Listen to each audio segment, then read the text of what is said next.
Olá, seja muito bem-vindo ao assunto do dia desta quinta-feira, 15 de fevereiro. Um ótimo dia para você e para toda a sua família. Estamos juntos ao vivo em mais uma edição do programa aqui na tela da Rede Brasil de Comunicação. E é sempre bom contar com sua companhia, com o seu carinho e também com sua audiência. E hoje aqui no nosso programa vamos falar sobre sustentabilidade. É quinta, como você que está em casa já sabe, hoje tem receita especial com a gastrônoma Luciana Luna. Vamos aprender a preparar uma torta de ricota com presunto. E ainda vamos conferir juntos as vagas de emprego disponíveis para hoje.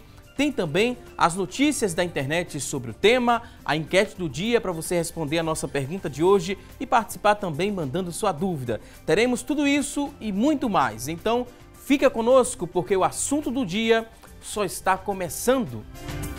E sustentabilidade pode ser entendida como toda ação que busca manter as condições que sustentam todos os seres vivos, o nosso planeta, a vida, atendendo às necessidades da nossa geração e da geração que está por vir. Além de manter também o que já existe para que haja sustentabilidade, é importante que todos os recursos eles sejam preservados e, se possível, seja promovida ali a capacidade de regeneração dos mesmos. Mas se temos dificuldades, afinal, para manter os nossos recursos naturais, como promover essa regeneração para que eles estejam disponíveis para as próximas gerações? Como é que se faz isso? É possível fazer isso? Vamos saber com a ajuda dos nossos convidados de hoje. Vamos conversar aqui no nosso estúdio com Luiz Carlos Correia. Luiz Carlos é diretor executivo da AMAP, que é a Associação do Meio Ambiente, Preservar e Educar. Ele também é gestor ambiental. Para reforçar o nosso bate-papo, vamos conversar também com o Eduardo Elvino. Eduardo é diretor-presidente da CPRH, Agência Estadual de Meio Ambiente. Daqui a pouquinho a gente dá início aqui ao nosso bate-papo de hoje, mas a partir de agora vamos acompanhar uma reportagem que mostra o belo trabalho da Ziza, ela que é artesã e reutiliza objetos que seriam descartados no lixo. Confira essa reportagem. Os objetos que iriam para o lixo viraram arte. Preste atenção.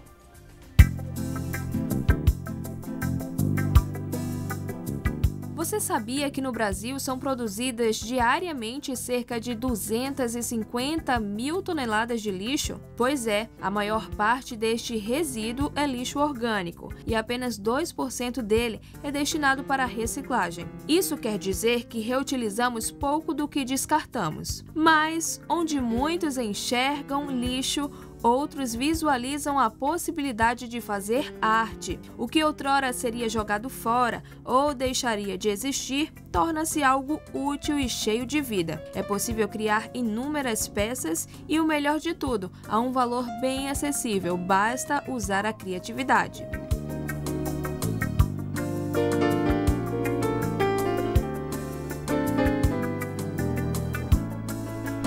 A artesã Ziza Pantoja abriu as portas da sua casa para a nossa equipe. Chegando lá, logo nos surpreendemos com a quantidade de móveis e artigos decorativos que ela mesma produziu para decorar os ambientes. Cerca de 35 peças deixam o lugar com um aspecto diferenciado. Afinal de contas, tudo aqui é único.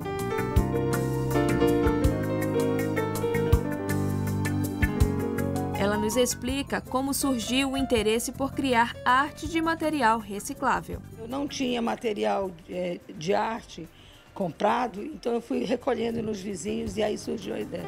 Para fazer arte com reciclável, é preciso ter sensibilidade, observar a matéria-prima e ter a capacidade de dar vida àquilo que muitos consideram lixo. Eu utilizo bijuterias, revistas, madeira velha e o lixo eletrônico também tem o seu lugar comigo, que eu aproveito bastante. Veja esse guarda-roupas, por exemplo. A artesã retirou as portas do meio para que as divisões servissem de prateleiras para dispor objetos e até mesmo a TV. Mas você pode estar se perguntando, onde estão as portas? Pois é, elas se transformaram nesta mesinha de computador. Não podemos deixar de citar o biombo produzido pela artesã, obra de valor sentimental para a Ziza. Todas, para mim, são importantíssimas, mas porque eu criei exclusivo para minha casa. Mas o biombo e o armário todo de revista com resina, esses são preferidos. Agora nós vamos te mostrar como é simples produzir peças decorativas. Até as crianças podem fazer. Cobrir o CD com jornal, esticar bem aqui, passar a mão para não ficar machucado. E depois você pinta com tinta guache, ou amarelo ou marrom. Esse, no caso, foi marrom. Então, doaram um colazinho, aí o lacre pela metade e acabou ficando um quadrinho. As mães podem fazer vários, inventar. Tiver um broche da vovó que ela deu, você coloca. 1000 coisas você pode aproveitar e fazer uma coleção de quadrinhos e fazer aquela exposição, chamando a família para ir ver. Ficou inspirado ao assistir esta matéria? Então a Ziza tem um recadinho especial para você que está planejando dar os primeiros passos na decoração com recicláveis. Faça agora, faça já. Você vai ser a mais nova artista plástica. Produzir decoração com recicláveis não é apenas criar lindas peças, é tirar de circulação o que seria descartável e fazer algo para mudar o ambiente em que vivemos literalmente com as suas próprias mãos.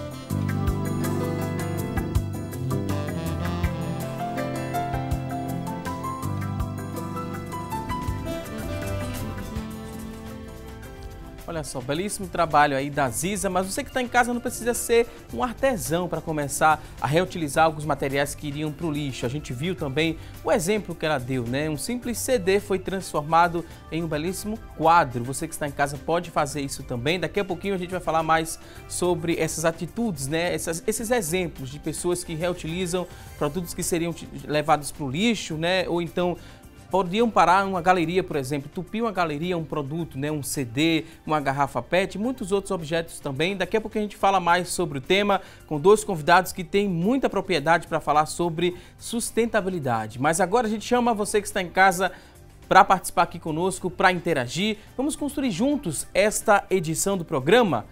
Então, deixa eu dizer a você que está em casa o seguinte, vamos lançar agora a nossa enquete, vamos fazer uma pergunta e você vai ligar para a gente para responder essa seguinte pergunta. Olha só, a nossa enquete hoje é a seguinte: você tem atitudes sustentáveis no seu dia a dia? Sim ou não? A resposta é bem objetiva. Você vai ligar para responder sim ou não se você tem atitudes sustentáveis no seu dia a dia.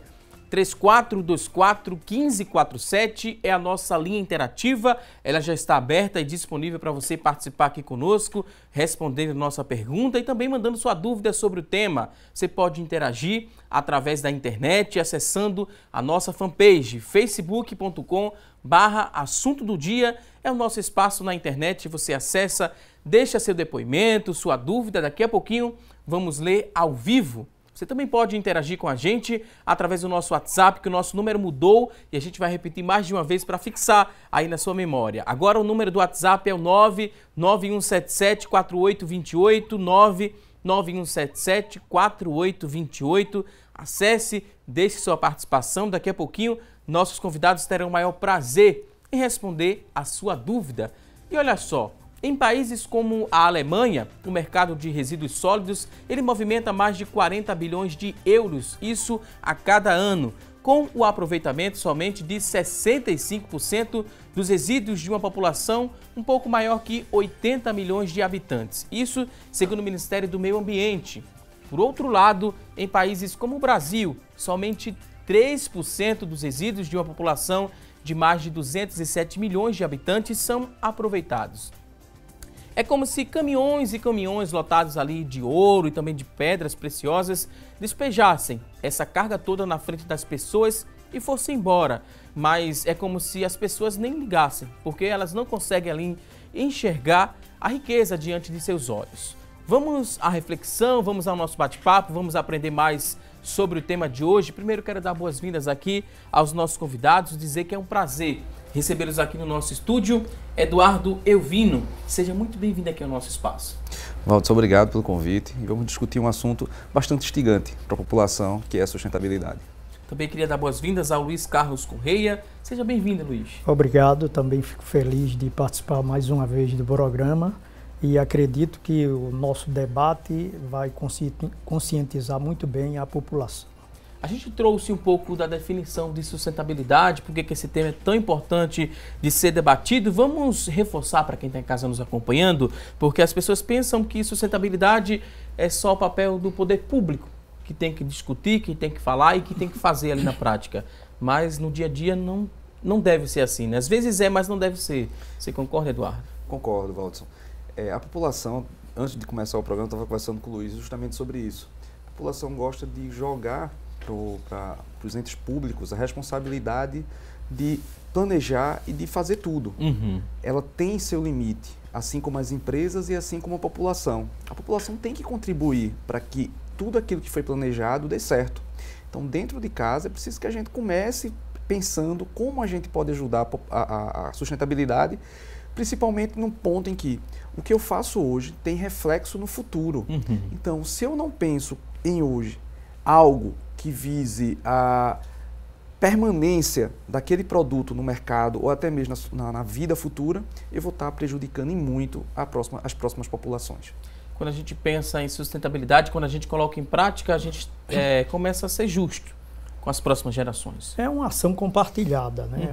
Sobretudo com o poder público, a população e as empresas, que são elas que fazem com que essas embalagens que existem hoje no mercado, elas sejam colocadas, mas não existe uma regra específica para poder isso voltar de novo para as empresas. Então, a ação do poder público em colocar as informações e as diretrizes, outras empresas e ONGs que vão seguir essas diretrizes e passar para a população.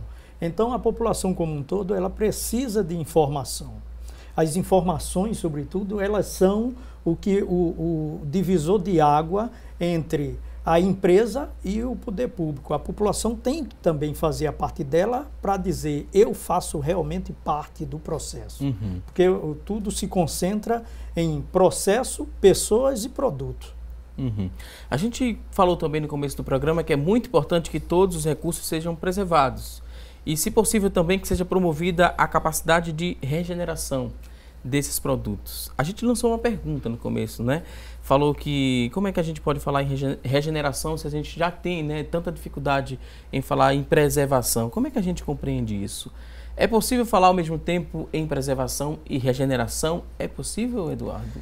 É possível até abrir um pouco esse debate. É possível termos desenvolvimento sustentável sem agredir tanto o meio ambiente. Até parece uma coisa totalmente fora do contexto. Mas se a gente aplica metodologias de recuperação ou até mesmo de restauração, que é aquilo que é voltar quase que à sua originalidade, a gente consegue ter um desenvolvimento interessante.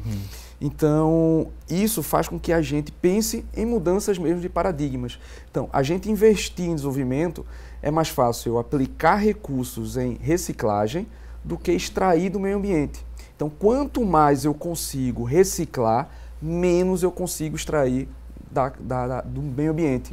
E aí tudo. Eu tenho recursos hídricos, eu tenho a parte de jazidas que tiram material para a confecção de produtos, além de tantos outros, como florestas principalmente.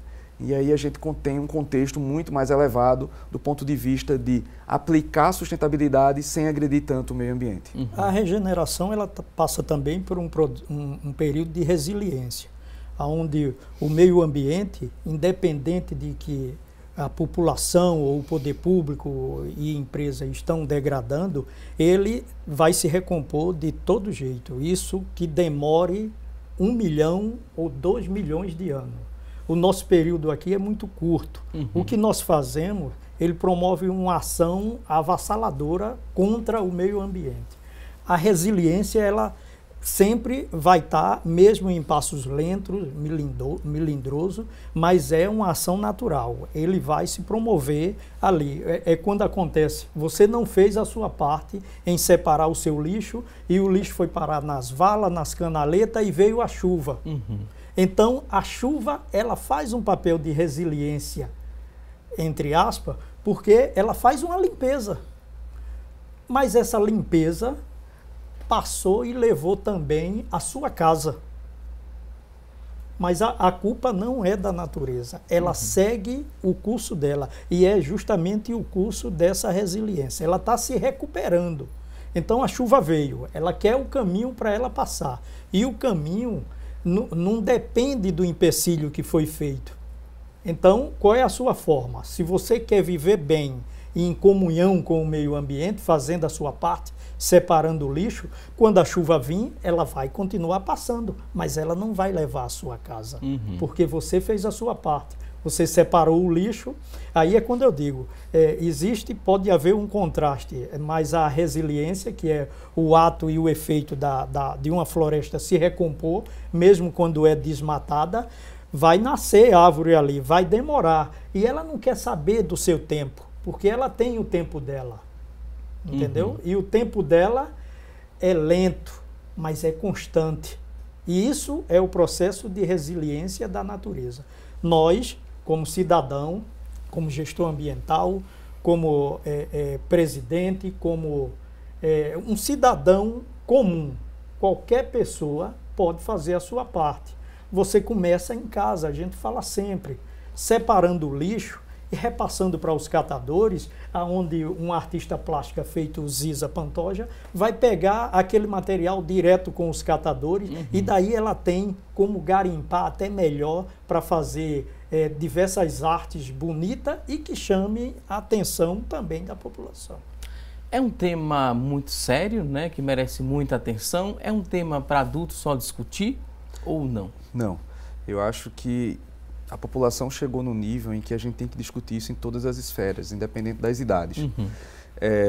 Eu acho até que os adultos, a gente já tem um papel ruim nessa cadeia. Acho que as crianças têm um papel importante no desenvolvimento de uma cultura diferenciada quando a gente pensa em sustentabilidade.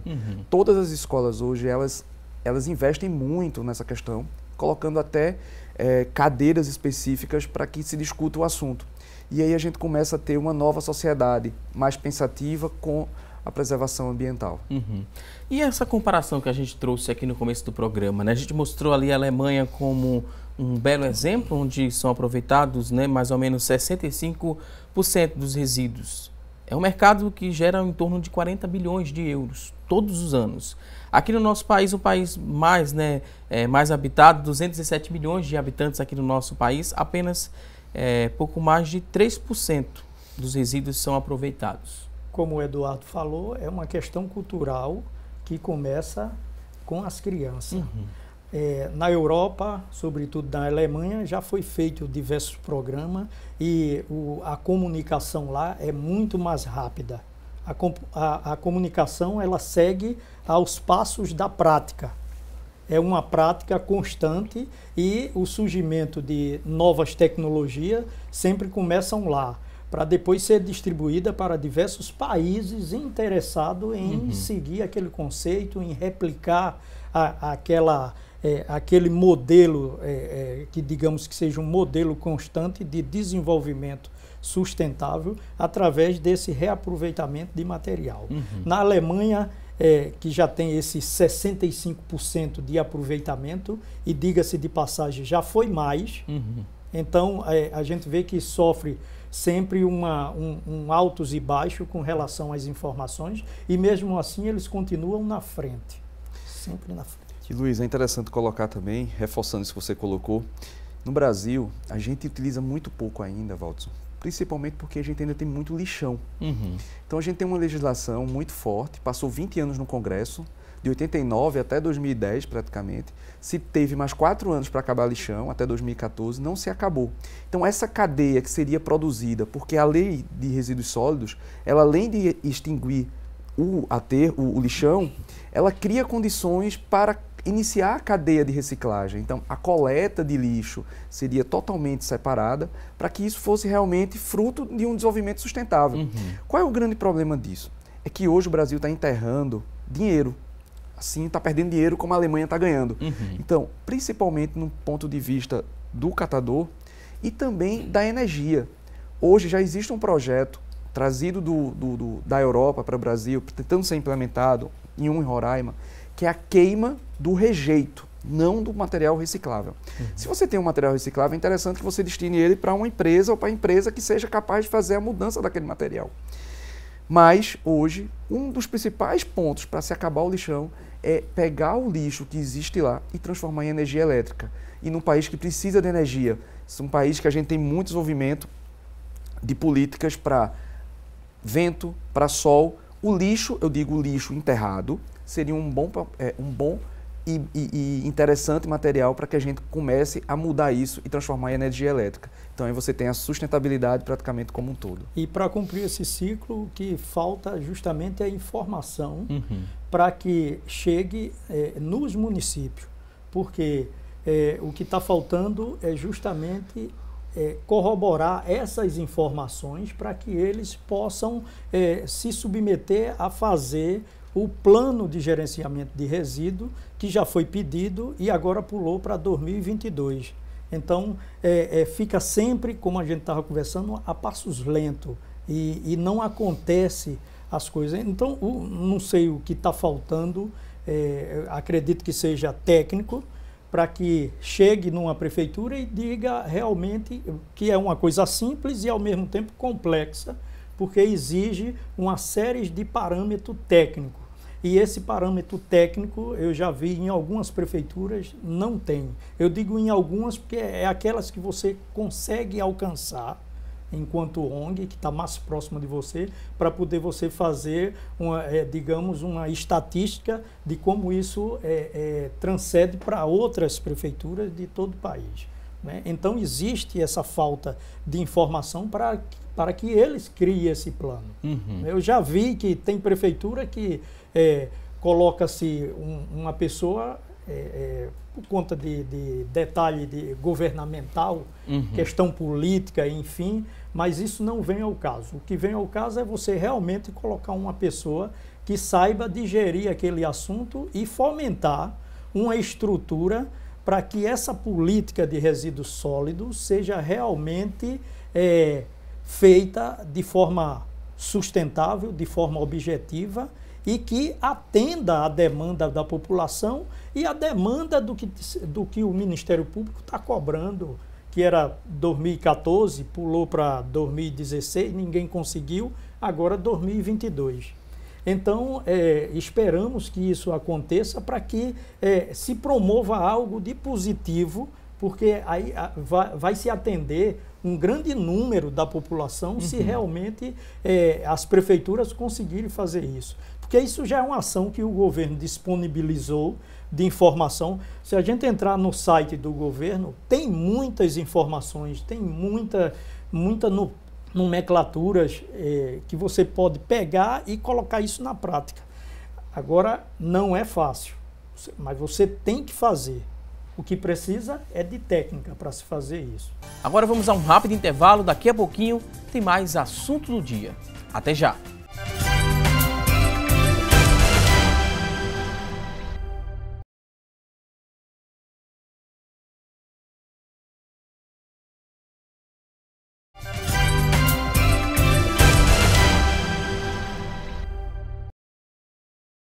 Hoje no nosso programa estamos falando sobre sustentabilidade. E a partir deste momento vamos saber o que é notícia na internet sobre o tema. E quem vai trazer essas informações é a Tânia Silva. Olá, Tânia! Oi, Valdson, para você uma ótima quinta-feira, para vocês que estão nos acompanhando. Nós encontramos no Estadão o seguinte: Olhar Verde une escola e profissão. A preocupação com o meio ambiente e questões que envolvem o aumento de resíduos sólidos tem unido profissionais de várias áreas. É uma temática que vem ganhando espaço entre governos, empresas e principalmente nas escolas. De acordo com a professora formada em pedagogia, Carla Marum, antigamente os projetos voltados para a sustentabilidade eram isolados. Hoje ela é coordenadora de um grupo de sustentabilidade na escola em que ensina em São Paulo. E afirma que a partir do grupo foi possível criar uma nova cultura para que a preocupação com o meio ambiente faça parte do núcleo da escola. Ações como cultivo de ervas, plantio de árvores, incentivar a coleta seletiva e reciclagem dentro da escola ajudam a criar uma consciência ambiental e tornar essa nova geração mais consciente. E agora a gente volta lá no estúdio para falar mais sobre esse assunto. Voltamos com você, Valdson. Ok, Tânia Silva, muito obrigado por essas informações. A gente volta já perguntando aqui ao presidente da CPRH, né, se existe alguma ação que se trabalhe nessa temática nas escolas. A Agência Pernambucana, né, a Agência Estadual de Meio Ambiente, será que desenvolve algum projeto, né, tem algum trabalho desenvolvido ali nas escolas para que essas crianças sejam multiplicadoras da informação, multiplicadoras dessa responsabilidade, né, social? Tem um trabalho, Eduardo Elvino, da CPRH para auxiliar o meio ambiente, né, nas escolas, essa temática ser trabalhada nas escolas? Como é que é desenvolvida essa temática? Sim, Valdson. A CPRH tem uma equipe exclusiva de educação ambiental que atende às demandas que são solicitadas pelas escolas e por ONGs para que a gente faça um trabalho conjunto de desenvolvimento dessas crianças, dessas pessoas que pensam em meio ambiente. A gente tem como algo a mais que são as nossas publicações e que as pessoas podem buscá-las na internet, no site da CPRH. Vou deixar aqui o site www.cprh.pe.gov.br e as pessoas podem acessar e baixar esses livros que são totalmente de graça e que vocês podem aproveitar. Além disso, a gente faz campanhas com os municípios visando ações específicas de educação ambiental em praias, em período de férias, período agora de verão. É muito comum você ver equipes da CPRH fazendo esse trabalho e em diversas outras festas dentro do estado de Pernambuco. A gente falou que o Luiz Carlos Corrêa ele é diretor executivo da AMAP, que é a Associação do Meio Ambiente, Preservar e Educar. A associação ela tem um ponto fixo e as pessoas podem espontaneamente deixar esses lixos, né? Deixar os materiais recicláveis, fazer uma coleta seletiva e levar até a sede da associação. Mas a associação, o trabalho dela é só fixo? É só naquele ambiente físico, né? Ou vocês também saem das quatro paredes? Não, nós temos também o ponto itinerante, que é também de visitar as escolas e empresas, fazendo com que ele, quando nos procuram, possam ter essas informações para levar isso numa prática de sustentabilidade na empresa e na escola um bom programa de educação ambiental, onde a gente faz com que ela tenha captação de água de chuva e uma economia de energia quando a gente faz a implantação do sistema de placa solar com parceria com empresas que já fazem esse trabalho. E isso faz com que a escola tenha um ganho, além de ter um ganho substancial em valores, ela também tem um ganho intangível, que é a responsabilidade social dentro da escola e a coleta seletiva, que é importante, o incentivo para que os alunos possam fazer isso na escola e em casa. Foi criado um programa há muito tempo, que eu digo que ele é sempre atual, que é de casa para a escola, leve o seu lixo na sacola. Não é? Então você pega, no caso eu disse lixo, mas são os recicláveis na sacola. Uma maneira certa de falar para que na prática isso tenha um avanço na mente das crianças e elas façam com que os pais também se envolvam. Não é lixo comum, não é lixo orgânico, são materiais recicláveis. O que é que se enquadra em recicláveis? Para a gente deixar mais claro para quem está em casa, incentivar que as pessoas observem esses materiais, né, esses objetos que seriam descartados como uma matéria-prima, por exemplo. Numa nomenclatura geral, o plástico, o vidro, o metal e o papel. Então você tem as cores que são azul para papel, vermelho para plástico, amarelo para os metais e o azul para o papel. Né? O verde para o vidro. Né? O papel eu falei primeiro. Então, o verde para o vidro. Isso faz com que atraia essas cores, sobretudo nas crianças de menor idade, para que ela comece a ter uma percepção ambiental diante da coleta seletiva. Além de aprender a plantar, mexer com árvores, plantar uma árvore, então ela pega uma muda, a gente tem uma sementeira vizinha que a gente também faz parceria e muitas vezes faz com que a escola crie uma situação de verde também, né? Trabalhar essa situação com a criança é de suma importância porque ela cria um ambiente mais prático com relação a depois a fazer isso em casa e envolver os pais. E em caso de dúvida, Valdson, é interessante que a população observe na embalagem um símbolozinho que representa a reciclagem. E aí qualquer tipo de dúvida pode ver esse símbolo e descartar em local adequado. A gente tem essa imagem, né, dos recicláveis, a gente ia falar no próximo bloco do programa, mas eu vou pedir aqui à produção para a gente mostrar uma tela que já tem esse símbolo aqui, né? Depois a gente fala do restante da imagem. Primeiro a gente fala desse símbolo, da reciclagem. Encontrando esse símbolo em qualquer embalagem, quer dizer que aquele produto, né, aquele objeto, ele é reciclável. Isso. Esse objeto aqui. Quando a gente representa para os 3 R's, no caso, né? O reduza, o reuse e o recicle. Então aí você começa a identificar um pouco melhor o produto. Esse é o ciclo geral, né? Esse é o símbolo da reciclagem geral. Agora tem a questão do diverso tipo de material, que ele recebe outra nomenclatura, que além do símbolo da reciclagem, ele também recebe um número ou umas letras para que identifique que tipo de material é aquele. Porque ainda existe, como a gente falou em vários programas, e aqui hoje, existe diversas preocupação com relação a tais tipos de material e qual realmente se recicla aqui no Norte e Nordeste. A gente tem essa preocupação por se tratar de um produto ou de muitos produtos que ainda vão para o lixo por não ter um programa de reciclagem para ele. Quais são os produtos que são mais recicláveis aqui na nossa região? O que são mais recicláveis na nossa região são os plásticos. Então existe nos plásticos, na nomenclatura do plástico, tem o PET, tem o PP, que é o polipropileno, o PET é o polietileno terefitalato, e tem o PS, que é o poliestireno, né? E outros tipos de plástico que ainda não tem um passivo de reciclagem com ele. Nossas bacias de lavar roupa geralmente são confeccionadas com materiais que foram coletados, foram reciclados, porque ali já é um uso mais diário de pano de chão, então fica mais fácil a utilização dele como reciclável. Tem muitos outros objetos também, né, que são feitos, né, produzidos com recicláveis. Daqui a pouco a gente vai mostrar. Isso. Não é, Luiz? A gente tem aqui alguns exemplos de objetos que você nem imagina, né, que pode ser feito ali com reaproveitamento de uma garrafa PET, por exemplo. Inicialmente são produtos, sabemos que existe um mix diverso de produtos em diversas categorias, para reciclagem, né? E dentre eles a gente apresenta geralmente o material plástico. O material plástico porque por ser leve, e muitas vezes a gente vê ele como vilão, mas na realidade o vilão é quando nós não fazemos a nossa parte. Né? A indústria da embalagem ela vai continuar.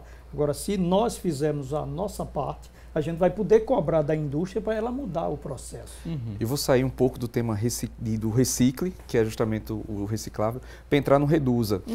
São ações pequenas que a gente pode começar no dia a dia, como economia de água, economia de energia elétrica. Isso reflete diretamente no bolso do cidadão.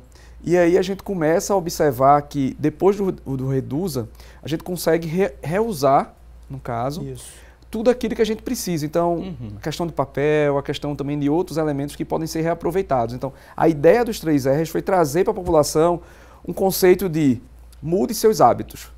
Mude seus hábitos. Reduza, reuse e recicle. E a partir daí você ter um novo perfil de cidadão. O que é que eu posso fazer para melhorar o dia a dia? Então, acho que essa imagem representa bem o que a gente tem hoje. É um processo simples de conscientização. Esse é o que a gente pode dizer de mais simples para passar para a população e ela poder colocar aquilo ali como percepção e praticar.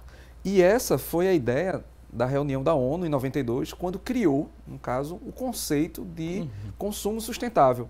Foi dar essa ideia de que é preciso colocar algo no papel que diga à população que ela precisa mudar seus hábitos. Então, essa foi a ideia central. Da Rio mais 10. Isso. Por que, né, reduzir o consumo de água, por exemplo?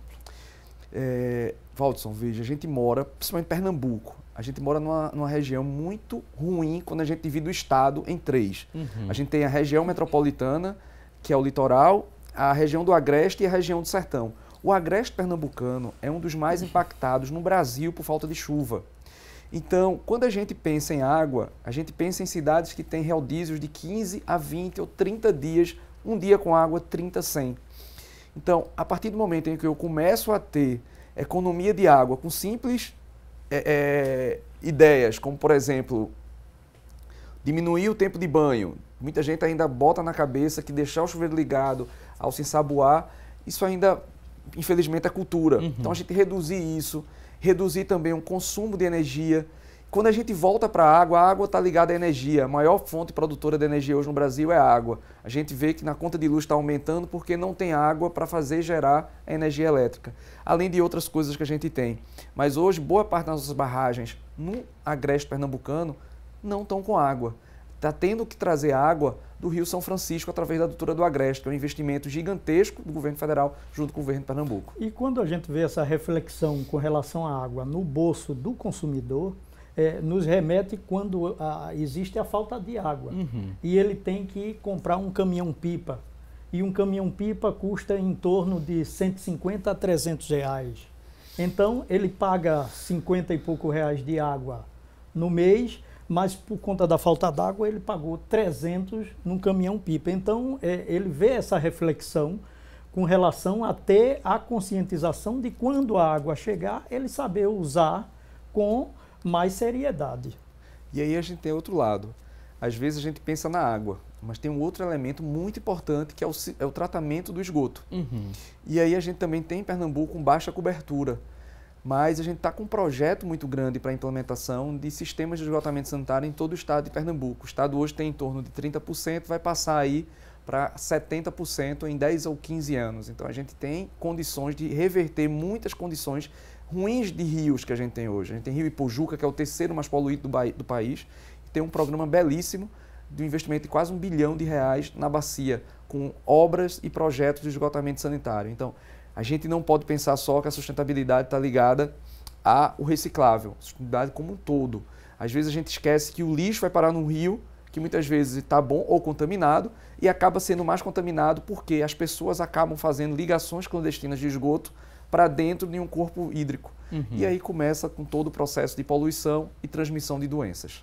E além de gerar economia de recursos, né? Porque quando a Compesa começa a fazer um trabalho junto com a CPRH de despoluição do rio, vai diminuir para ela também a longo prazo, mas que gera essa economia a longo prazo, porque hoje gasta-se muito para se colocar mais química na água para poder diminuir esse poder de poluição que tem até chegar uma boa água na casa, que diga-se de passagem, eu já tive na Compesa, e essa água ainda é melhor do que água mineral. É verdade.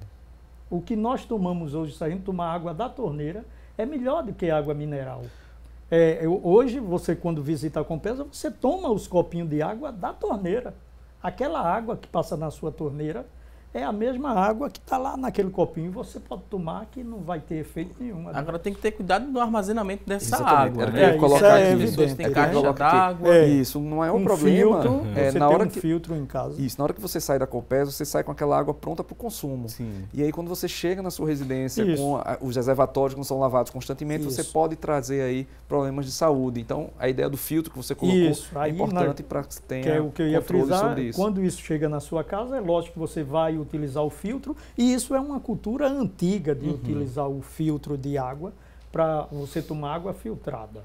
Né? A constante falta d'água e a poluição levou a população brasileira a comprar água mineral. E a água mineral nos anos 90 era muito cara.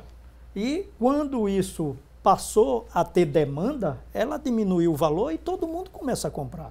Então esquece um pouco de aquela água antigamente que nós tomávamos, não é mais boa. Isso, só pegando um ponto do que o Luiz colocou, quando ele fala que a Compesa usa muito produto químico para tratar a água. Existe um projeto que foi desenvolvido pela CPRH, junto com a própria Compesa, lá em 2013, que é o PSA. Na verdade, é um programa de pagamento de serviços ambientais, onde qual o custo evitado se eu tiver uma floresta preservada no tratamento de água. Então fizemos um comparativo entre um reservatório que existe dentro do Parque dos Irmãos e um outro que fica fora, fica em uma outra área não tão protegida. O custo evitado do tratamento de água da Compesa em Dois Irmãos, chega a 95% de redução de implantação, no caso do sulfato de alumínio. Basicamente, só precisava clorar. E aí você vê a importância de se preservar áreas dentro de uma lógica de fornecimento de serviços ambientais, que é outro tema bastante em evidência quando a gente pensa em sustentabilidade. Ok, vou pedir licença agora aos nossos convidados. Você que está em casa, tem dúvidas, ainda quer participar aqui do nosso bate-papo, pode mandar a sua pergunta no 3424-1547, que é a nossa linha interativa. Você tem acesso ao WhatsApp, também pode utilizar essa ferramenta. O nosso número mudou, agora é o 991774828. Aproveite a oportunidade, mande aí quantas dúvidas você tiver, que daqui a pouquinho a gente vai responder ao vivo. Agora vamos a um rápido intervalo e até já!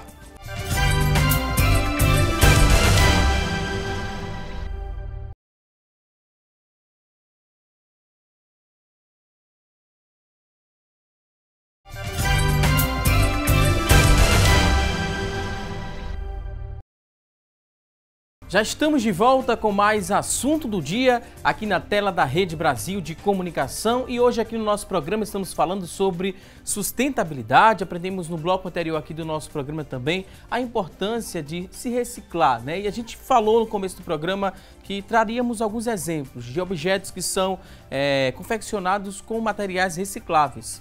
O Luiz está aqui ao meu lado e vai mostrar, né, um pouco mais desses produtos que podem ser comercializados também, né, Luiz? Podem ser confeccionados com recicláveis e posteriormente comercializados. Com certeza, esses são os produtos que podemos dizer que, através de um programa de conscientização e coleta seletiva, vai haver parâmetro para se formar em novos produtos. Então, a telha feita com embalagem de leite longa-vida, caixa de leite, caixa de suco, aquelas embalagens Tetra Pak que você vê, então ela pode ser transformada além do tubo de pasta, né? Tubo de pasta de dente, que é os creme dental, ele pode se transformar também nessa telha. Ela recebe... Ela é resistente também? A é super dela. Resistente porque você consegue andar em cima do seu telhado. Isso, se você não colocar, é muito afastado, né? Então você consegue, porque numa telha comum você pisou, quebrou, e se chover então, e essa aqui você pode, digamos, passa um carro por cima dela, se ela tiver plana. Então, como piso, ela serve como piso, mas não que vá ser um piso, e sim uma telha, que com esse mesmo produto, essa mesma matéria-prima pode transformar em outro material mais denso, que serve para fazer móvel, para fazer casa, isso. Além parece da telha, uma pedra, você... né? Exato, ela é compactada numa temperatura igual a fazer tapioca, só que a compactação do plástico aí, junto com alumínio, faz com que ele ganhe uma boa densidade. Desse exemplo aqui da telha, né? Aqui só tem um pedaço da telha. Isso. Para se fazer uma telha, mais ou menos quantos metros que tem uma telha? Uma telha, ela tem 2,44 por 1 metro, quando é feito com esse material. E quantas embalagens, tem, né? Também ela com 2,20, então depende do tipo de telha. Tem com a ondulação maior, ela tem 2,20 por 90. Quantas embalagens para fazer uma telha nessa? Para fazer uma telha nesse tamanho, é preciso de mais ou menos umas 1000 embalagens. Com umas 1000 embalagens, porque como ele vai ser triturado, né, e já existe a tecnologia de plasma que faz com que o conforto térmico ainda aumente muito mais com relação a uma camada totalmente de alumínio que ela fica. Então, a tecnologia do plasma, ela faz com que as embalagens de leite separem o plástico, o papel e o alumínio. Que o plástico ele se torna um plástico de alta pureza e o alumínio também ele se transforma num lingote de alta pureza que vai ser transformado para fazer novas matérias-primas das embalagens de leite longa-vida. Olha só, Eduardo Elvino, apenas uma telha, 1000 embalagens, né? Tanto material tirado da natureza, né? Que não chegou, né, a ser descartado de forma incorreta. Exato. Chegou em boas mãos. Isso está sendo bem feito, né? Bem utilizado. O meio ambiente agradece. Menos 1000 embalagens. Agradece, Waldson. Sim, é um trabalho interessante porque você retira da natureza um produto que é muito utilizado, que são as caixas de leite e as pastas de dente. Mas que a gente precisa ter um programa mais específico para a coleta desse material quando a gente pensa. Por quê? Porque não é tão fácil a gente ter 1000 embalagens para fabricar uma telha. Então, se a gente tiver um programa mais direcionado, onde a gente pegue tanto a Tetra Pak quanto a pasta de dente, a gente consegue dar um melhor um fim mais nobre a esse material, que não é nem a própria reciclagem, já seria a própria reutilização desse material em um outro produto. Exato. O que Eduardo falou é muito importante, que quando começou a ser produzido essas telhas, eles eram produzidos com matéria-primas industriais que eram descartadas. Então, as indústrias de embalagem longa-vida e as de tubo de creme dental, elas colocavam simplesmente no lixão e passaram a destinar essa matéria-prima para as empresas que começaram a produzir essa telha. E com isso surgiu, ela trabalhava ainda com 60% de ociosidade. Mas a partir do momento que passou a ter programas de coleta seletiva que começaram a diminuir esse peso, né? E muitas empresas começaram também, empresas lá fora, empresas que começaram a perceber que esse material poderia ser aproveitado. Então, isso era destinado de empresas europeias e vinha aqui para o Brasil. Praticamente a pessoa que pegava, ela só pagava o transporte. O material vinha de graça para lá, em container, para cá em container, e se transformava nesses produtos nobres. E com isso, com os programas de reciclagem que a gente vem sempre batendo na tecla e o programa de incentivo à coleta seletiva, hoje temos a própria Tetra Pak. Ela faz uma parceria com as associações de catadores hoje e eles passaram a recolher. Mas há 5 anos atrás, praticamente a embalagem, mesmo tendo a telha, há mais de 10 anos que já existe essa telha, mas mesmo tendo ela, há uns 5 anos atrás, não existia ainda um programa de recolha desse material. Eu sempre, como eu falo na tecla, eu sempre bati nessa tecla do consumidor, separar os materiais, mesmo que não tenha um programa de reciclagem para ele aqui no Norte e Nordeste. Então, hoje, passou-se a ter. Se a gente não fala que você comece a separar esse material, então ele ia virar lixo e quando viesse a estatística de saber se existe a incidência desse material, não ia ser implantado um programa de parceria para essa recolha. E Lula, é interessante colocar que isso está incluído lá na Lei Federal de Resíduos Sólidos, que é a logística reversa. Exato. Quando uma empresa vai e pega um grupo de catadores e diz, eu quero incentivar o recolhimento desse material, representa de que eu também tenho uma responsabilidade sobre o mercado. Então, a população, ao separar, a empresa a contratar pessoas para fazer esse recolhimento e pagar por aquilo. Então, é uma cadeia que se fecha, trazendo para ela a logística reversa, que é super interessante em toda a nossa cadeia produtiva de materiais. E essa demora foi justamente, além da logística reversa, o termo realmente de logística, porque as empresas elas estão no sul e sudeste, as indústrias de transformação. Então, com isso, a logística de levar esse material para lá, nesse período, ainda não tinha ainda uma situação boa para eles, porque eles tinham ainda que pagar mais imposto. Então, como diminuiu ou se tirou totalmente o imposto para que a indústria pudesse fazer essa recolha, os programas começam a funcionar. Então, como sempre dizemos, é uma ação compartilhada. Se o governo trabalha bem, a empresa passa a fazer o papel dela e a população participar, o surgimento de novas matérias-primas para que se diminua o valor de um produto como esse é de suma importância. Vamos a outros objetos que podem ser criados. Isso aqui, olhando assim, é uma madeira, né? É o plástico reciclado, que tal como, mais uma vez, aproveitando, como o Eduardo falou, daquelas bacias que a gente utiliza para lavar roupa, que é feito com o PEAD e o PEBD, que é o polietileno de alta densidade e de baixa densidade, ele faz com que essa madeira, que a gente chama de madeira, mas é plástico compactado, ele passa por um processo de pultrusão, que é um processo de compactação onde a madeira, onde o plástico ele não vai deformar, não vai soltar farpa, que é aquelas fripas que a madeira tem, e também não vai rachar. Ela vai passar, o processo de pultrusação, ela faz, que chama de pultrudados, ela passa por essa compactação ao ponto de fazer com que a madeira dure 500 anos, mais 10 anos de garantia. E aí você tem um material para uso interessante. Exatamente. Né? Com ele você pode fazer pier, pode fazer estrado, pode fazer lixeira, pode fazer mesa, cadeira, bancos. A imaginação não tem limite. Além de agregar valor ao seu empreendimento. Você colocar um empreendimento onde você tenha, dentro de um pier, material que foi totalmente retirado da natureza, faz com que você tenha uma visão diferente do mundo hoje corporativo. Exatamente. E mais uma vez, por conta de valores, esse material ainda ele só existe no sul e sudeste, porque ainda trabalha com o processo de ociosidade com relação à matéria-prima.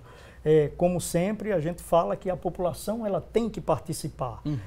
Não é só pegar aquele material e dizer esse material vai se transformar num produto como esse e isso é de fundamental importância. Não, é você adquirir o hábito realmente de separar o lixo para que se promova não só a ação de um novo produto, mas uma ação dentro da sua cabeça. Você começar logo a reciclagem de conceito. Você recicla seu conceito, porque você vai saber que existem produtos feitos com aquela matéria-prima que você está descartando e ela vai ser reutilizada para diversos benefícios. Né? Uma madeira dessa, uma madeira plástica dessa, ela pode promover economia de energia, economia de água e economia de matéria-prima com relação a tirar uma matéria-prima nobre de novo da natureza. Porque você retirar o plástico da natureza, você não está retirando só o plástico, você está retirando uma matéria-prima nobre que chama petróleo e um dia vai acabar. Não é com pré-sal ou sem pré-sal, o petróleo vai acabar. Lógico que já existem diversas alternativas, que como eu disse, o mix de produto é farto, mas já tem plástico feito de milho, plástico feito de cana-de-açúcar, que diminui também em muito a agressão contra o meio ambiente. A gente tem esse outro exemplo aqui, né? Um livro. Isso, um livro que também é feito, essa é uma parte que pode ser industrial / artesanal, onde o papel é um papel cartão. Esse papel cartão é feita, como eu disse, da tecnologia de separar o plástico, o alumínio e o papel, que é a tecnologia de plasma. É uma tecnologia que é até 15.000 Celsius. Então, essa temperatura de 15.000 graus, ela consegue separar esse material. É um papel feito das embalagens de caixa de leite, que ela tem 7 camadas, ou 6 camadas. É plástico, papel, plástico, alumínio, papel e plástico. Vamos a outros objetos aqui da mesa, né? Tem outro objeto vassoura. É a vassoura feita de garrafa PET. Uma vassoura que é feita num processo artesanal, com alguns equipamentos que o próprio artesão pode construir ou comprar no mercado, que existe pessoas que fazem o equipamento simples para vender, mais barato do que você comprar um equipamento de ponta para se produzir a mesma vassoura de garrafa PET. Então existe um equipamento de ponta produzido pela indústria, mas é também uma garrafa PET, não é? As garrafas PET também passaram por aqui, são fibra da garrafa PET que se transformaram em vassoura e também num contexto artesanal onde a geração de trabalho e renda é também importante para que a população de baixa renda ela promova, além de uma ação de conscientização no seu bairro ou comunidade, também faça com que essa matéria-prima se transforme em vassoura, onde o poder público pode incentivar e comprar essas vassouras para fazer com que ela ganhou um prêmio. E a qualidade não deixa nem não deixa nada a desejar, né? Essa daqui mesmo é uma vassoura que já ganhou um prêmio do governo do estado, por se tratar de um produto que gera essa esperança para a comunidade e para a população carente. fazer com que essa vassoura, que tem um prêmio da ONU, ela tem também uma história de conscientização por trás, uma história de geração de trabalho e renda, fazendo com que você, cidadão, olhe para o seu conceito de prática de coleta seletiva, separando plástico, vidro, metal e papel e repassando para o catador da sua rua para fazer com que essa matéria-prima chegue na indústria ou chegue num pequeno formato de artesão que possa transformar em vassoura e gerar trabalho e renda para ele também. Se o catador não passa na região onde eu moro, tem alguns pontos aqui na região metropolitana que eu posso entregar esse material? Se o catador não passa na região que tanto você como qualquer outra população mora, existem vários postos de coleta seletiva implantados pela Prefeitura e o Governo do Estado. Prefeitura do Recife. Prefeitura do Recife e região metropolitana. Eles criaram alguns centros de triagem, onde você pode levar pequenos montantes de material, inclusive o material da construção civil. Se você constrói em casa e sobrou aquele montante de material e vai descartar na frente da sua casa, já existe também um posto de coleta onde aquele material vai ter um pré-beneficiamento, onde vai se separar ali o que for importante, como o metal, o plástico, o vidro e o papel, e dali segue para diversos pontos, como uma associação de catador que gera isso para a indústria e ela transforma em novos produtos. No Recife são ecoestações, né? Que tem disponíveis. Você tem as ecoestações, isso que o Luiz colocou, que essa parte de entregar também materiais de grande porte e o resto de metralha de uma construção. E existem os PEVs, né? Que são os pontos de entregas voluntárias, que ficam localizados em praças públicas, são de menor porte, mas que você, o seu consumo semanal ou diário de uma garrafa de vidro, plástico, você pode chegar lá e descartar. Além de associações, como a AMAP, que recebe esses materiais e trabalha no dia a dia. Então é também importante, se você mora na região de Parnamirim, Casa Forte, Casa Amarela, Apipuco, Torre, então tem, além de associação de catadores e esses pontos da prefeitura, tem também a AMAP que funciona na estrada do Arraial, sem número, fazendo com que, após o mercado, a quarta esquina, você encontra um PEV da AMAP, que é um PEV de um posto de entrega voluntária, onde você coloca o plástico, o vidro, o metal e o papel para que o catador, qualquer catador que passa na rua, ele entra e pega aquele material para ele. A AMAP não tem nenhum vínculo com o material ou matéria-prima ou produto. A AMAP, ela gera informação. A gente gera uma comunicação para que chegue à população, que chegue ao poder público, que chegue às empresas e essa ação compartilhada, ela comece a realmente ganhar corpo e a gente fazer uma diferença não só local, mas global. Vou pedir licença agora aos nossos convidados mais uma vez, porque vamos agora a um rápido intervalo. No próximo bloco do programa tem receita com a gastrônoma Luciana Luna. Ela preparou uma receita especial para você que está em casa nos acompanhando. Olá, Luciana! Olá, Valdson! Que tal aprender a fazer uma torta salgada daquelas de dar água na boca? É daqui a pouco, logo após o intervalo.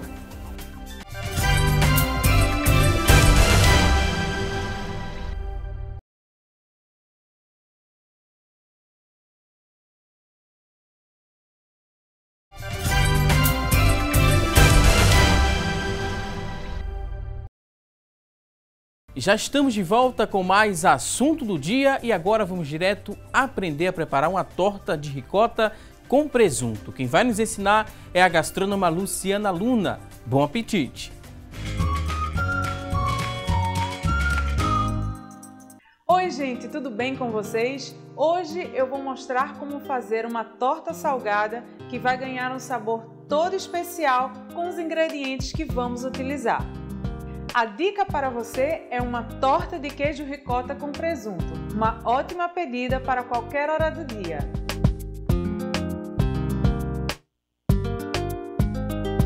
Para a receita de hoje você vai precisar de 2 xícaras de ricota, 1 xícara de leite, meia colher de chá de sal, 3 ovos, meia colher de chá de pimenta do reino, meia cebola picada, 1 dente de alho, 2 colheres de sopa de azeite, meia colher de chá de fermento, 100 gramas de presunto e manjericão a gosto.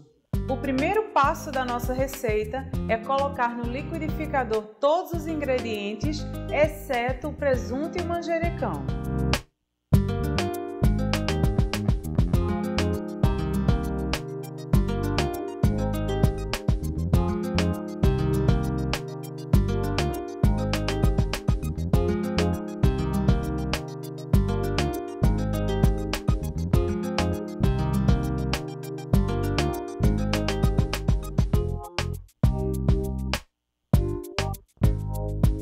Feito isso, nós vamos colocar essa massa numa forma de 20 centímetros de diâmetro, untada e enfarinhada.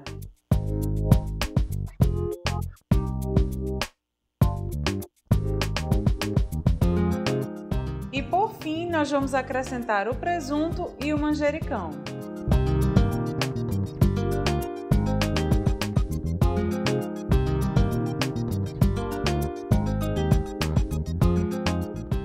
Agora é só levar ao forno pré-aquecido a 200 graus por aproximadamente 30 minutos.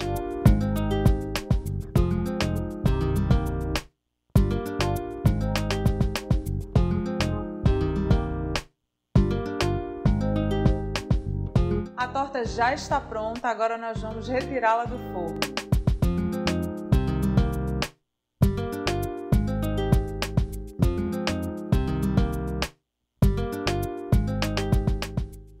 Esta foi a nossa dica de hoje. Espero que vocês tenham gostado e nos vemos no próximo Receita do Dia.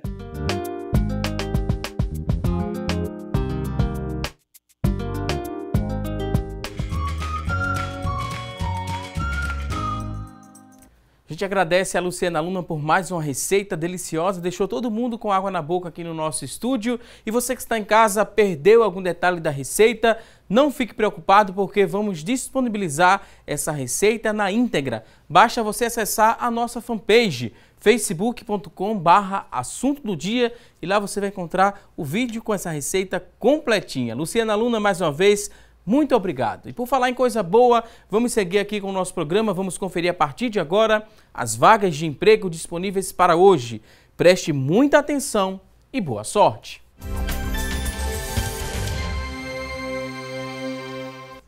Atenção a você que está em casa em busca de uma recolocação no mercado de trabalho. Vamos conferir agora as oportunidades de emprego. Olha só, tem 7 vagas para vendedor interno, 7 oportunidades para você preencher uma dessas vagas. A exigência é que você tenha ensino superior completo, experiência de 6 meses, R$ 977 é o salário, 7 vagas para vendedor interno. Vamos a mais oportunidades de emprego, vamos conferir agora. Agora só é uma vaga, né? Uma vaga para supervisor de transportes, uma oportunidade, superior completo é a exigência, 6 meses de experiência, R$ 1.500 é o salário, uma vaga para supervisor de transportes. Vamos a mais vagas de emprego, agora tem 2 vagas para representante comercial autônomo. Exigência, ensino médio completo, experiência de 6 meses, salário R$ 954. Você que está em casa se interessou por uma dessas oportunidades? Elas são do Sistema Público de Emprego, Trabalho e Renda. Ele fica localizado na Avenida Rio Branco, no número 155. Avenida Rio Branco, número 155, e o telefone para contato é o 3355-2900, 3355-2900. A você que está em casa em busca dessa recolocação no mercado de trabalho, desejo a você muito boa sorte. E agora a gente segue aqui com o nosso programa, vamos falar mais sobre sustentabilidade, sobre o que é que você deve fazer para reciclar, por que é importante que você pense, né, em preservar o meio ambiente. No bloco anterior a gente viu aqui alguns exemplos de produtos que são confeccionados com materiais recicláveis. Temos aqui outros exemplos para mostrar para você que está em casa. Você já deve ter ouvido falar que com óleo de cozinha é possível fazer sabão. Além do sabão, outros produtos também podem ser confeccionados com óleo de cozinha. A gente tem aqui no nosso centro, né? Temos alguns produtos, a gente vê aqui sabão, vê também um produto ali numa vasilha. Quem está em casa deve estar nesse exato momento conferindo essa imagem e está com certa curiosidade. Além do sabão que tem ali na mesa, que outros materiais estão expostos? Hoje, com a matéria-prima do óleo de cozinha usado, existe uma gama de produtos, um mix muito grande e tal como ele existe esse do pote, que é massa para vidro. Massa para vidro, através do... Isso. Através do óleo de cozinha usado, passando por um processo, você vai adquirir a massa para onde tem aqueles vidros de vasculhante. Aí você consegue colocar e segurar o vidro. Além do sabão, né, o sabão comum, que é o sabão em barra, você vai ter aí substancialmente um sabão feito de forma industrial, mas você consegue também fazer com que esse sabão ele seja feito artesanalmente. Você pega um balde, primeiro você separa o óleo, que é de fundamental importância, você, através da frigideira, quando você fez a fritura, você pegou aquele óleo e coou. É importante utilizar uma peneira, uma peneirinha fina, para você coar aquele óleo, porque o resíduo vai fazer com que, tirando esse resíduo, essas impurezas, o óleo de cozinha chegue na indústria de transformação, ele chegue como uma matéria-prima mais nobre. E aí ele passa por um processo, que é uma caldeira, que vai refinar esse óleo e depois fazer um sabão de forma industrial. Em casa, você, quando o óleo esfriar, você faz esse processo de separação e você pode fazer o sabão em casa, utilizando um balde, solda cáustica e água morna. Daí você consegue, com esse material, fazer o sabão. Acredito que você possa encontrar em diversos sites como fazer sabão vegetal com o óleo de cozinha usado, e aí você tem diversos sites ensinando essa receita, inclusive o sabão líquido. Sabão líquido e detergente feito com o óleo de cozinha usado. Se a gente não fizer essa parte, a gente vai fazer com que esse óleo no meio ambiente, que ali tem quase 2 litros, mas a metade desse litro, ou seja, 1 litro de óleo, ele corresponde à poluição de 500 litros de água. Então você tem praticamente uma caixa d'água inutilizada, né? E água, que é um fator importante para a sociedade e um bem comum para o ser humano, você não poluindo ela e fazendo esse processo em casa direitinho, você vai conseguir fazer a sua parte como cidadão. Se você não tem a intenção de fazer sabão com óleo, você pode separar esse óleo para não entupir as suas canaletas. Você separa esse óleo e entrega a um catador que passe na sua rua ou em pontos de coleta, como nós falamos. Porque muita gente, né, tem ainda o hábito de descartar de forma incorreta o óleo de cozinha, às vezes na bacia do banheiro, às vezes na própria pia. Isso traz um transtorno muito grande. Isso, né? Porque por se tratar de um líquido, ele acredita que aquele líquido ele vai passar e ir direto com as águas e não vai poluir. Ele cria uma camada acetinada nos canos, nas tubulações, e quando você está lavando a louça, que vai, mesmo tirando todos os resíduos de comida, mas vai algum resíduo e esse resíduo vai colando nas paredes do cano, das tubulações ou do cano em geral, e esse resíduo vai acumulando até chegar a um ponto de, como uma artéria que consome muita fritura, muitas frituras, ele vai entupir. E entupindo você vai chamar um encanador, e chamando um encanador você vai chamar dor de cabeça para sua casa, para o seu condomínio ou para a sua rua. Uma atitude muito simples, né, de separar. Pode ser numa garrafa PET mesmo ou tem que ser um Pode ser material... numa bombona maior, se for de grande porte, porque existem empresas ou empresas de pequeno porte que fabricam coxinha, algumas frituras em geral, e essa fritura, aquele óleo, depois de reutilizado, ele é separado e colocado numa bombona de 25 ou 50 litros, e aí chama um profissional responsável, que ele também pode encontrar no site, ou entregar também na AMAP, que lá na AMAP, onde funciona a AMAP, tem também um ponto de entrega voluntária para o óleo de cozinha, pilhas e bateria, e a AMAP faz a destinação adequada desses materiais. Eu sabia, né, que com óleo de cozinha era possível fazer o sabão, mas esse outro material, né, para colar o vidro lá, né, é como se fosse um reajunte ali do vidro, Isso, né? é um reajunte, que é a massa para vidro. Tem também a massa ração para vidro. animal, o óleo de cozinha atribuído para colocar também na ração animal. Isso depois de passar por um processo de refinamento, para o óleo ficar virgem. Não para o consumo humano, mas pode ser atribuído a isso também. Então as indústrias usam muito. O maior desafio é produzir em grande escala, principalmente o biodiesel, que foi esse outro exemplo que o Luiz trouxe. Esse exemplo aqui, né? Isso.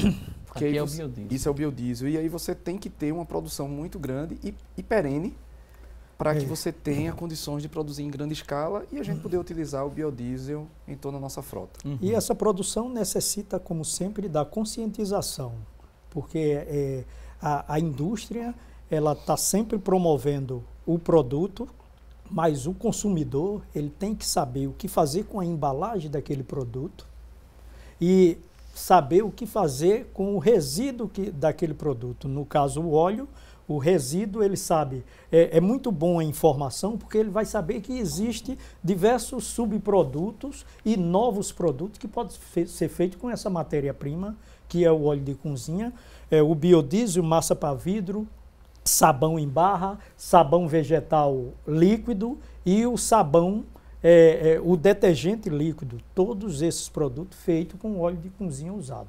Daí segue a proposta de participação da população com a conscientização, porque se você não descartar corretamente esse óleo de cozinha, ele vai criar esse descaso, não só a sua casa, mas também a população em geral, porque quando entope na sua casa, é sinal de que está entupindo também outros córregos e vala. Então essa contribuição negativa gera um contexto onde a sua não participação faz com que ninguém ganhe.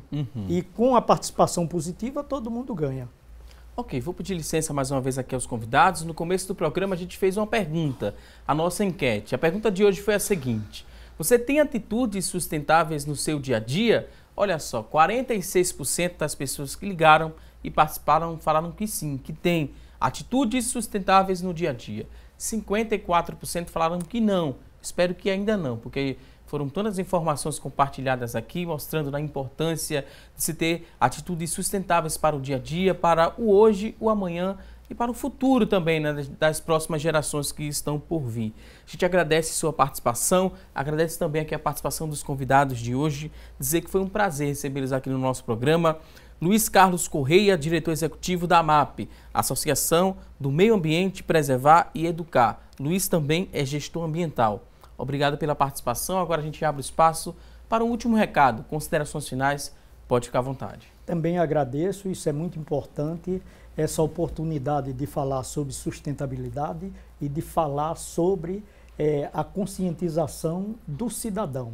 Porque não só o cidadão, mas, sobretudo, nós somos seres humanos e queremos passar mais um tempinho aqui na nossa terra. Então, se você, consumidor, começar a entender que com um bom programa de coleta seletiva na sua casa, esses materiais vão ser transformados em novas matérias-primas, vai gerar trabalho e renda para os catadores e também vai gerar um dividendo maior para toda a população. Então, todos saem ganhando quando o catador ganha e quando a gente promove uma ação mais séria com relação a falar não só do assunto, porque é o assunto a ser falado sempre. Ainda vamos passar acredito que nos próximos 20 anos ainda vamos estar falando disso, mas vamos estar falando com menos força e com mais vontade. Agradeço aqui a participação do Luiz Carlos, também agradeço ao Eduardo Elvino, ele que é diretor-presidente da CPRH, que é a Agência Estadual de Meio Ambiente. Eduardo, muito obrigado pela participação. Considerações finais, pode ficar à vontade. Walter, eu que agradeço, um assunto bem instigante, como eu coloquei no início. Coloco que é um assunto que é para ser dividido, é um assunto que é dividido entre a população, entre os governos e principalmente entre as empresas, para que esse conjunto a gente consiga ter um bom resultado. Esperar que as gerações futuras tenham 2 filhas Espero que no futuro elas sejam muito mais responsáveis do que a geração que temos hoje. Mais uma vez, obrigado aqui aos convidados, a você que está em casa. Obrigado pelo seu carinho e também por sua audiência. Não se esqueça, amanhã teremos um novo encontro aqui na tela da Rede Brasil de Comunicação. A você e a toda a sua família, um forte abraço, um ótimo dia e até amanhã, se Deus quiser. Até lá!